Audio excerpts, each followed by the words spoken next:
Hello and नमस्कार students. कैसे हैं आप सब? उम्मीद है आप सब अच्छे होंगे। तो स्टूडेंट्स, अपने टॉपिक चल रहा है रिफ्लेक्शन ऑफ लाइट। इसके अंदर अपन ने concave mirror, convex mirror, spherical mirror, laws of reflection सब कंप्लीट कर लिया है। अब अपने टॉपिक आता है refraction of light. Reflection of light अलग था, रिफ्रैक्शन ऑफ लाइट अलग होता है। ये ध्यान रखना, ये दोनों डिफरेंट चीजें हैं। तो अपन पढ़ते हैं आज रिफ्रैक्शन ऑफ लाइट। ठीक है, मतलब क्या होता है सर इसका?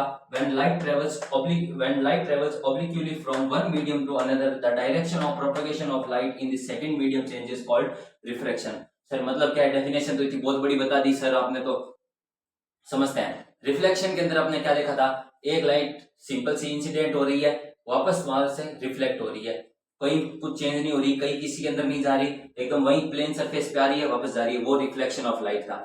रिफ्लेक्शन ऑफ लाइट के अंदर क्या होता है? जैसे कोई आपके पास कोई चीज है, कोई सरफेस है, कोई ग्लास स्लैब है, कुछ भी आपके पास, इसके अंदर क्या होगा? लाइट आएगी, लेकिन जो लाइट है, जो उस ट्रांसपेरेंट जो अपन को आर पार दिख रहा है उस सब्सटेंस के अंदर, उसके अंदर क्या हो रहा है? फिर वो लाइट वापस चेंज कर जाएगी एक मीडियम से दूसरे मीडियम, मतलब एयर से किसके अंदर आएगी? हार्ड मतलब ग्लास के अंदर आएगी।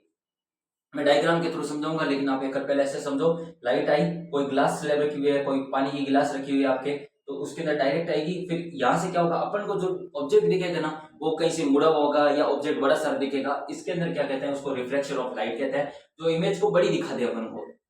when light travels obliquely from one medium to another, मतलब एक मीडियम, जैसे यहाँ पे ग्लास स्लैब है तो बाहर की साइड में तो एयर है सारी जगह, यानी मतलब एक मीडियम एयर हो गया, दूसरा मीडियम ग्लास के अंदर वाला एरिया हो गया, फिर वापस निकलेगी, मतलब एक मीडियम से आई, दूसरे मीडियम में गई, वापस तीसरे मीडियम में आ जाएगी, ऐसे समझ लो। ठीक है, तो obliquely from one medium to another, the direction of propagation of light in the second medium changes, मतलब जब एयर के अंदर है उसके अंदर कोई चेंज नहीं हुआ, लेकिन जब वो ग्लास स्लैब से टकरा के फिर ग्लास के अंदर गई है, जो मतलब जो लाइट गई है एयर से वापस ग्लास स्लैब के अंदर आई है, तो उसके अंदर तो मीडियम चेंज होगा ना, मीडियम चेंज होगा, तो उसके अंदर क्या होगा? प्रोपेगेशन ऑफ लाइट भी चेंज होगी। मतलब लाइट ऐसे, मतलब सिर्फ समझ लो ऐसे आ रही है, लाइट ऐसे हो जाएगी। अगर लाइट इस साइड से आ रही है तो लाइट इस साइड में मुड़ जाएगी, मतलब साइड लाइट की जो क्या नाम है, मतलब जो पाथ है, जो पाथ ऑफ लाइट है, जो प्रोपेगेशन ऑफ लाइट है, वो चेंज होगा जब वो दूसरे मीडियम के अंदर एंटर करेगी।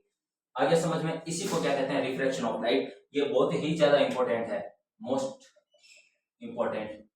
तो ये चीज आपको ये ध्यान रखनी है। पता चल गया रिफ्रैक्शन ऑफ लाइट क्या होता है।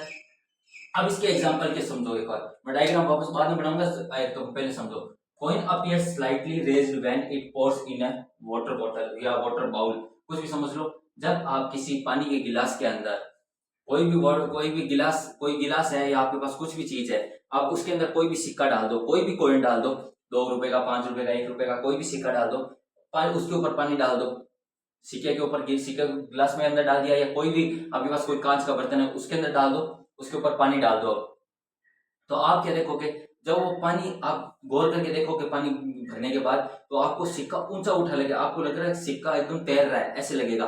जैसे एग्जांपल के रूप में समझो, यहाँ पर मैं बना देता हूँ। जैसे ये कोई बकेट है या कुछ भी आपने रखी है, यहाँ पे आपने ये क्या रख दिया? कॉइन रख दिया। अब इसके ऊपर आपने क्या कर दिया? पानी भर दिया। यहाँ पे क्या भर दिया? पानी भर दिया। तो आप जब यहाँ पे देखोगे, जो आपकी जो आंखें होगी, जो आप यहाँ से देखोगे, यहाँ से आप क्या करोगे? देखोगे तो आपको ये सिक्का कहाँ दिखेगा? यहाँ ऊपर ऐसे लगेगा। आपको लग रहा होगा कि ये सिक्का क्या कर रहा है? फ्लोट कर रहा है, मतलब ऊपर की साइड में तैर रहा है। आगे समझ में कि मतलब रिफ्रैक्शन ऑफ लाइट क्या है? मतलब देखो, लाइट कहाँ से एक मीडियम से दूसरे मीडियम में गई है। देखो यहाँ से ऊपर क्या थी? ये एयर थी, यहाँ पे क्या था? वाटर था। तो मीडियम अपन को चेंज हुआ तो प्रोपोगेशन ऑफ लाइट भी चेंज हुआ। तो यहाँ पे जो इमेज हमें अपन को ऑब्जेक्ट यहाँ पे नीचे दिखना चाहिए था, उसकी इमेज अपन को ऊपर दिख रही है। तभी कहते हैं कि जब गिलास के अंदर, पानी के गिलास के अंदर सिक्का डालते हैं तो वो हमेशा फ्लोट करता हुआ दिखता है, बल्कि होता वो एकदम बॉटम के अंदर है। आगे समझ में ये वाला एग्जांपल। अब एग्जांपल आ जाते हैं सेकंड वाला। Displacement of pencil partially emerge in water. Sir इसका क्या मतलब है? इसका मतलब ऐसे समझो कि जैसे यहाँ पे एक कोई पानी का गिलास है, यहाँ पे मैंने क्या, ये देखो ये पूरा पानी से भरा हुआ गिलास है, यहाँ पे मेरे पास क्या है? एक पेंसिल है। ये क्या है? जैसे ये कोई भी नटराज की कोई भी पेंसिल है मेरे पास। तो यह देखना, यहाँ पे ये जो पानी मैंने भरा हुआ है, इसके अंदर आप बाहर की साइड से देखोगे ना, मतलब ऐसे ऊपर की साइड से देखो तो कुछ नहीं दिखेगा। बाहर की साइड से, जैसे कोई कांच की ट्रांसपेरेंट गिलास ले लेना, उसके अंदर बाहर से देखोगे तो ये गिलास, ये पेंसिल गई तो एकदम सीधी है, इसके अंदर कुछ चेंज नहीं हुआ है, लेकिन जो इसकी लाइट है, जो प्रोपोगेशन ऑफ लाइट है, जो सेकंड मीडियम के अंदर, वो चेंज होगा, और आपको गिलास के अंदर जो पेंसिल है वो कहीं इस साइड में से उल्टी हुई नजर आएगी। मतलब ऐसे एक इमेजिनरी के रूप में दिखेगा आपको, मतलब पेंसिल ऐसे मुड़ी हुई दिखेगी आपको, मतलब ऐसी पेंसिल है, मतलब पेंसिल ऐसे गई है लेकिन मुड़ी हुई ऐसे दिखेगी, दिखेगी ऐसे ही, मतलब दूसरा पोर्शन नहीं दिखेगा, ऐसे ऐसे लगेगा कि पेंसिल अंदर पानी के अंदर जाके मुड़ गई है, बल्कि पेंसिल नहीं मुड़ी है, जो प्रोपगेशन ऑफ लाइट हुआ है वो रिफ्लेक्शन ऑफ लाइट के थ्रू हुआ है। आगे समझ में। अब देखो तीसरा एग्जांपल फटाफट देख लो।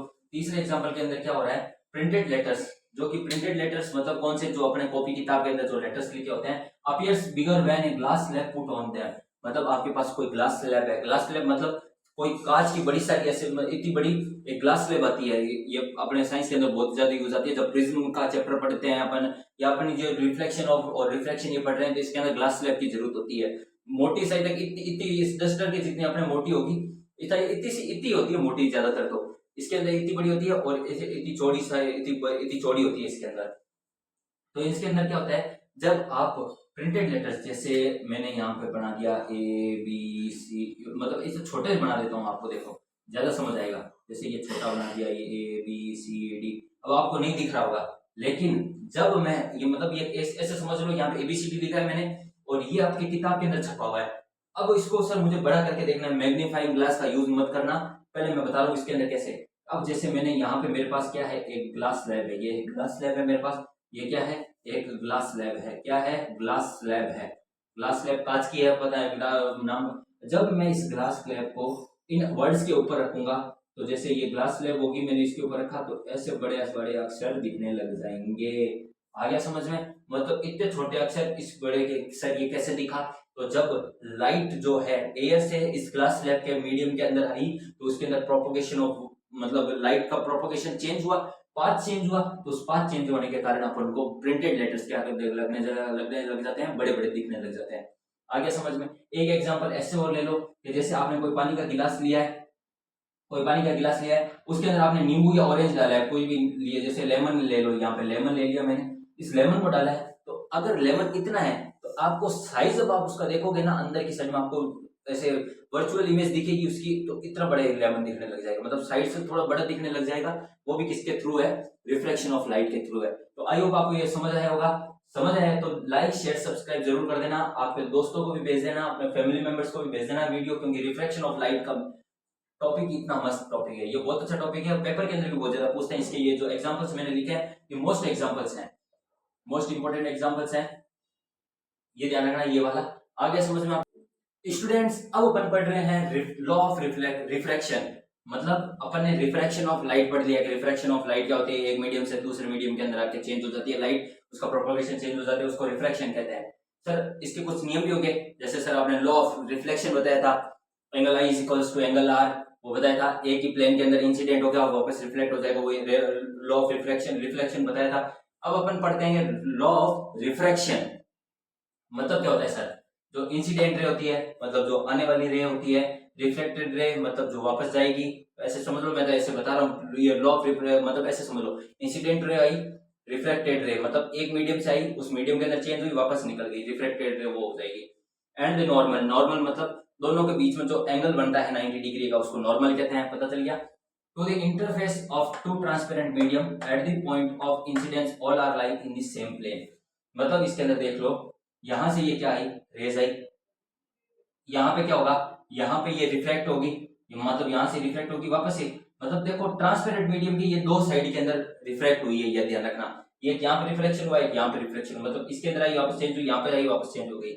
आगे समझ में। तो इसके अंदर क्या है, इंटरफेस, ये इंटरफेस है of two transparent medium at the point of incidence, मतलब इंसिडेंस का पॉइंट है, ठीक है, all are lying in the same plane, मतलब देख लो एक प्लेन के अंदर ये बस रिफ्लेक्टेड चेंज हुआ है, मतलब देखो ये रेज अगर ऐसे आती तो ये सीधी जाती, लेकिन यहाँ पे इसने क्या कर दिया, ग्लास स्लैब ने इसने सब सिस्टम खराब कर दिया, और यहाँ पे इसको क्या कर दिया, रिफ्लेक्ट कर दिया, मीडियम के अंदर उसको रिफ्लेक्ट कर दिया, मतलब जो मीडियम था उसको अंदर रिफ्लेक्टेड, उसको प्रोपगेशन ऑफ लाइट चेंज कर दिया, लेकिन ये all are like in the same plane, मतलब ये प्लेन के अंदर सेम ही होगी, मतलब जो इनका जो जैसे अपने angle of law of reflection पढ़ा, उसके अंदर क्या हुआ, इंसिडेंट आई और रिफ्लेक्टेड, मतलब जो प्लेन थी, जो सरफेस थी, वो ये तो एक ना, वही इसके कारण है, समझ आ गया ना, कि इंसिडेंट रे, रिफ्लेक्टेड रे और नॉर्मल सब क्या होंगे, all are like in the same plane. जैसे बस इसके अंदर देखो, उसके अंदर क्या पढ़ा था आपने, रिफ्लेक्टेड रे, इसके अंदर क्या पढ़ेंगे, रिफ्लेक्टेड रे।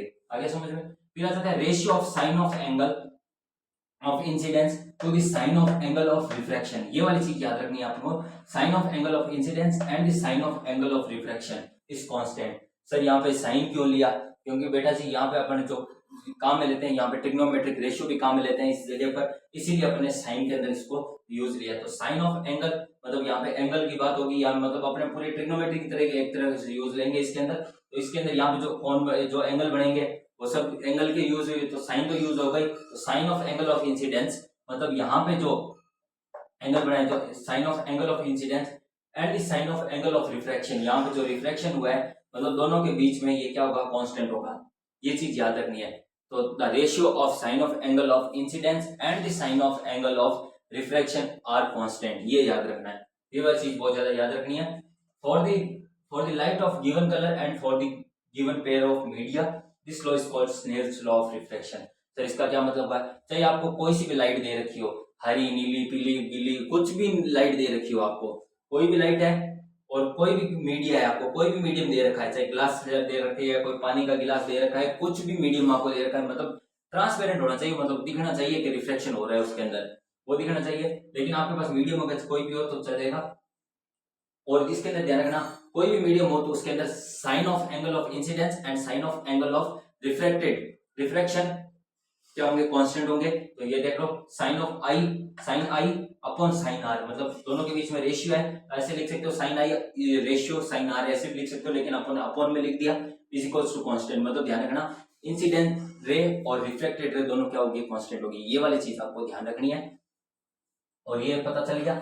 अब इसी लॉ को, जो लॉ ऑफ रिफ्रैक्शन है, इसी लॉ को क्या कहते हैं, स्नेल्स लॉ ऑफ रिफ्रैक्शन। ये पेपर के अंदर पूछ रखा है, what is Snell's law of refraction. तो अगर आपको लॉ ऑफ रिफ्रैक्शन याद है तो आप स्नेल्स लॉ ऑफ रिफ्रैक्शन वही है, मतलब sine I upon sine R is equals to constant, मतलब the ratio of sine of angle of incidence and the sine of angle of refraction is constant. बस इसका इतना याद रखना, और a gear pair of media या फिर light कोई सी भी हो, अपन को कोई मतलब नहीं है, बस इसी को कहते हैं स्नेल्स लॉ ऑफ रिफ्रैक्शन।